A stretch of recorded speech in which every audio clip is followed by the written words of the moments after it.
ত্রিপুরার ADC village নির্বাচনের ভোটের মুখেই ফের কিন্তু শাসক দল ছেড়ে কয়েকশো ভোটার যোগ দিলেন কংগ্রেসে। তবে এডিসি ভিলেজ নির্বাচনে কংগ্রেস এককভাবে 28 আসনেই প্রার্থী দিয়ে বড় একটা চমক শেষ হাসিটা হাসাতে পারবে তো, এই নিয়ে উঠছে রাজনৈতিক মহলে প্রশ্ন।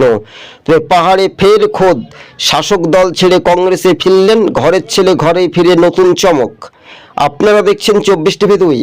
আমাদের ইউটিউব চ্যানেলটি ভালো লাগলে প্রথম থেকে শেষ পর্যন্ত দেখবেন, আর চ্যানেলে নতুন হলে অবশ্যই শেয়ার করে পাশে থাকবেন।